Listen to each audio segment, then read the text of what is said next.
Hey, you guys. So thanks for listening in to this episode of Tits with Tea. On today, I have Dr. Amanda with us. Hey, Dr. Amanda, how are you doing today? I'm great. How are you doing? I'm doing well. Thank you so much for being a guest on the show. So tell our listeners a little bit about yourself and what you do. Oh, thank you again for having me. So I am Dr. Amanda Adkins. I am a internal medicine and lifestyle medicine physician, also health and wellness coach, owner and CEO of Enlightenment Health and Wealth, where we help women who are overweight prevent and reverse possible chronic illnesses such as diabetes and high blood pressure, and to help them get off medication safely. Awesome. Awesome. So I'm excited that you're on the show because health is wealth. So we get That's to right. have a health wealth talk today. So what made you decide that you wanted to start being a health coach for women of color? Yeah, so in my practice, internal medicine, I would get a lot of questions about what else can I do besides medication? And initially, that would like stomp me because I'm like, we were trained in medical school to diagnose and then prescribe medication. Mhm. That's mostly what we did as internal medicine. And then with my own health journey, I was, trying to find other things because I did not want to be on medications either. And I found, that food is the best medicine that you can have. And so trying to talk with clients and women of color about their health outside of the exam room was, a lengthy conversation. And we only get like 20 minutes per visit. As you know, as a patient is very frustrating, but also as a doctor it is, because you don't have the time to actually go into detail and explain all that you need. And so I was like, what better way to actually give people the information than to become like a health and wellness coach? Because then you get to spend more time with clients. You get to actually understand their needs a bit more than the 20 minutes of, okay, this is what's going on. This is your lab results. Here's the medication. And you have one question because that's all I have enough for, and I'm out of here. Mhm. Awesome. I'm glad that you took the initiative to do that because, like you said, like you don't really have a lot of time with the doctor. So when you do have a time with a doctor and they asking you, do you have any questions? Make your questions count for one.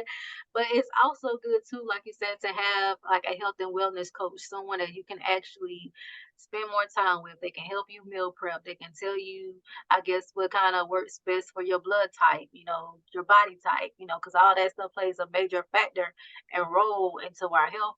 Um, and it's something that we really don't, consider, but it is a major factor. Yes.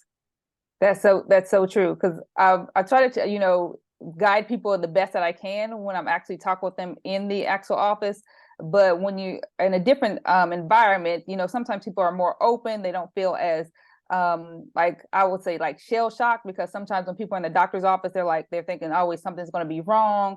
Their mind gets boggled and they're like, I don't know what questions to ask and things like that. And so it really helps to be in a different environment for people to feel comfortable to actually share, so then they know that they have time so they can actually say what they need to say and not feel rushed, like you're saying, what question is the most important that I need to ask before they run out the room. Mhm. Yeah, awesome. So, what do you see a lot of women of color struggle with regarding their health? So high blood pressure, high cholesterol, diabetes, those are the, like we call them, the trifecta. Mhm.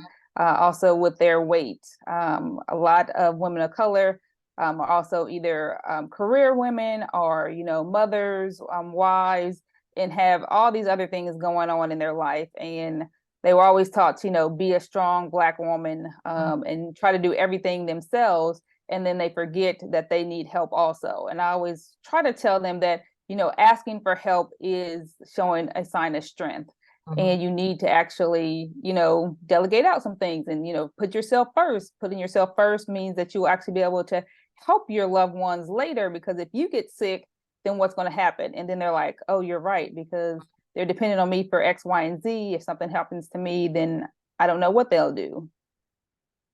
And I'm glad you said that because we as women, we tend to deny ourselves and not put ourselves first because we are the caretakers, we are the nurturers. We try to heal everybody else, but don't really focus on what we need to do to heal ourselves.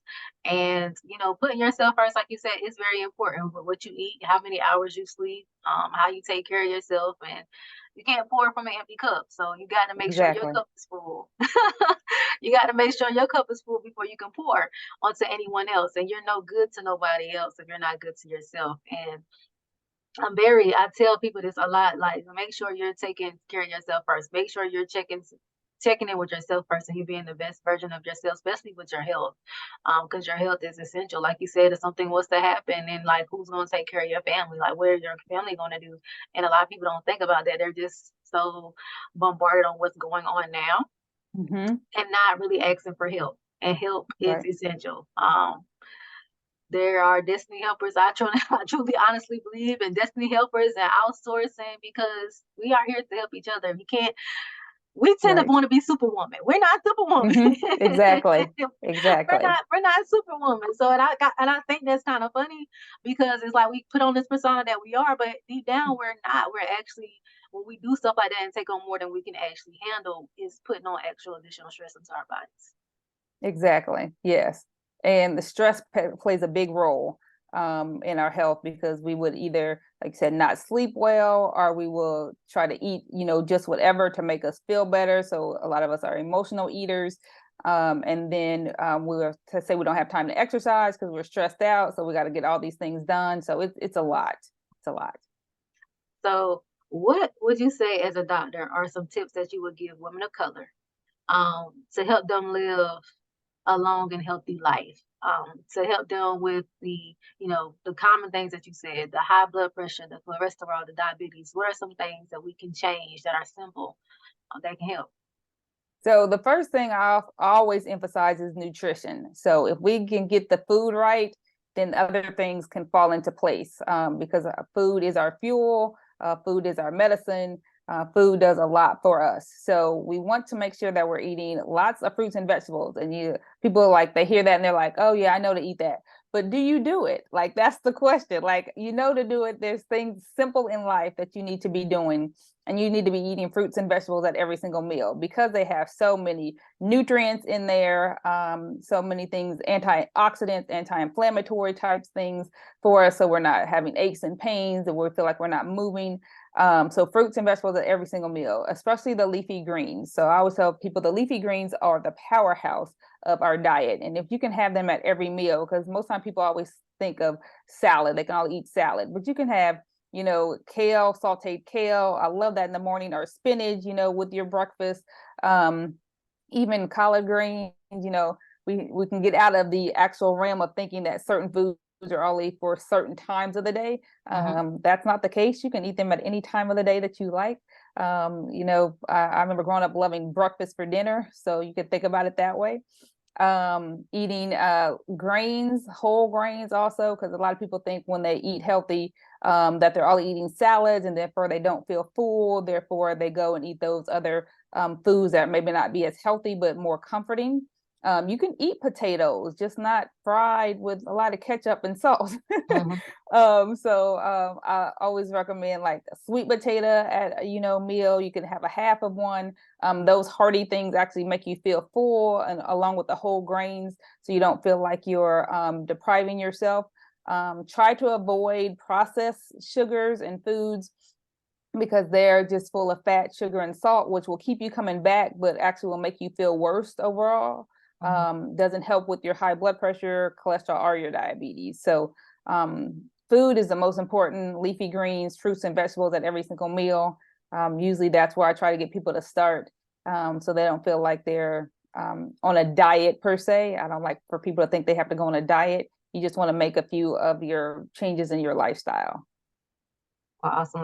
Like you said, all those things are good changes for me. I was struggling with my cholesterol levels and everything else, and my thyroid. I had my thyroid out of the whack, so I had to change my diet around. Like it was either you gonna change your diet around or we gonna put you on medication. And I was just like, I'm Hmm. gonna change my diet around because I don't want to go on no medication because medication Yes.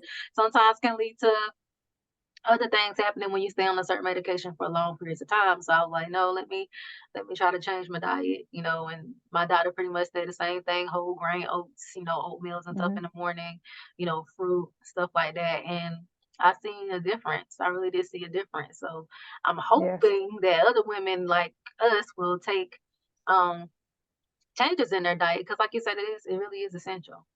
Yes. And I'm glad you brought up, that medications can cause other things long term, because that's what a lot of people would tell me. They're like, oh, I looked at the side effects of these medications and I don't want to take them. And I was like, okay, I'm glad you mentioned side effects, because what you eat is having a lot of side effects on your body too. So which side effects are we taking? Are we taking the side effects of your medication? Are we taking the side effects of your food? Because then they look at it a little different. And I was like, because the Mhm. pharmaceutical companies are obligated to list out all the things that their medications could cause, which could include death. But initially, cigarettes didn't have that label on there. Now it does. But our food, like when we go through, the drive-through at any of these fast food restaurants, they're not obligated to give you this separate handout to say this is going to cause your blood pressure to go high, this is going to cause your cholesterol to go high, this is going to cause your weight to increase. So when people kind of look at it that way, they're like, you're right with that. Like that is definitely the case. So that's why we emphasize, food is medicine. Mhm. What side effect are you taking? So yeah. Yeah, I'm glad you mentioned that because, like, I wasn't even. I just know that eating out and stuff all the time was not good, but I wasn't thinking about like you said, like the long term Mhm. causes of or side effects of eating out and eating certain foods that we're not supposed to be eating and all that other good stuff. So yeah, that does play a major factor. Yes. Well, Dr. Amanda, thank you so much for being a guest on the show and telling our listeners about how to be healthy and the benefits of a plant-based diet and health as well. So I'm gonna share your social media handles. Tell our listeners how they can get in contact with you if they would like to render any of your services at this time. So you can follow me on Facebook and Instagram at Dr. Amanda Adkins, and it's spelled like you see Adkins. Also, you can go to my website at www.dramandamd.com, and you can definitely book a free 20-minute consult call with me to see if it's good for us to work together as health and wellness. And like I said, I emphasize, nutrition and mostly whole food, plant-based, that actually can help you get off your medications safely or prevent you from going on medications, because prevention is more than the cure. So definitely look out, and I look forward to working with you all in the future. You guys, please take advantage of that free 20 minutes consultation. It might just change your life. I'm telling you, it might just change your life. So, if you guys want to get in contact with me, feel free to do so. My number is 910-317-0396. You can shoot me an email at contact@mjfinancial.biz. You can schedule a consultation with me on my website at www.mjfinancial.biz. You can find this episode on just Spotify. It's no longer Anchor. It's Spotify now, and you can find the playback for this video on the YouTube channel for M&J Financial Management as well. So thank you once again, Dr. Amanda, for being a guest on the show today. I highly appreciate you. Thank you so much. I enjoyed talking with you today. I enjoy talking to you too. And all right, you guys, we will see you on the next episode of Tips with Tea.